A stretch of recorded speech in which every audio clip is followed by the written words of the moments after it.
Stagnation is very dangerous.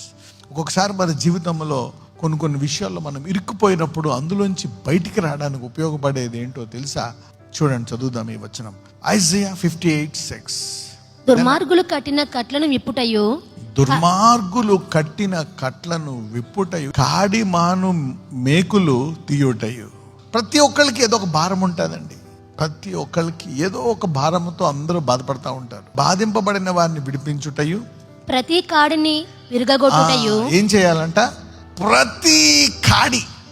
అంటే కాడి అంటే ఏంటి? అదొక భారం, అదొక బాధ. ఏదైనా అవ్వచ్చు. It could be any problem. Could be a headache are depression, లేకపోతే ఎవరో ఏదో అవమానము చెందడము, వాళ్ళకి కొంచెం ఎంకరేజ్మెంట్ కావాలా, మేబీ ఒక hospital bill, something like that, educational fees, maybe ఆ నెలాఖరికి వాళ్ళకి తినడానికి తినలేదేమో, లేకపోతే వాళ్ళకి ప్రార్థనా సహాయం కావాలేమో, నూనె వేసి వాళ్ళకి ప్రార్థన చేయాలేమో, ఎంకరేజ్ చేయలేమో, మేబీ వాళ్ళకి వాక్యము కావాలేమో, నీతో సహవాసం కావాలేమో, అతను అలా ఒంటరితనాన్ని జయించడానికి. రకరకాల కాడులు ఉంటాయి. ఇక్కడ ప్రతి కాడిని విరగొట్టుటయు నేను ఏర్పరచుకొనిన ఉపవాసం.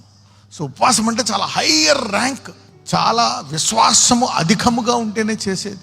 అలాంటికి మీరు బైబిల్లో గొప్ప గొప్ప కార్యాలు ఎప్పుడు జరిగాయంటే ఉపవాసం ఉన్నప్పుడు జరిగాయి. ఉదాహరణలు కూడా చెప్పాను నేను. ఎస్తేర్, యూదులు వాళ్ళ మీద మరణశాసనం వచ్చినప్పుడు ఉపవాసం ఉంటే ఏమైంది? రివర్స్ అయిపోయింది. నినివే పట్టణం. Fasting has changed many many many things. మరి దానికంటే ఇంకా గొప్పదానికి దేవునికి ఇష్టడుగా ఉండాలి అంటే కాడులు ఏం చేయాలంట? విరగొట్టాలి.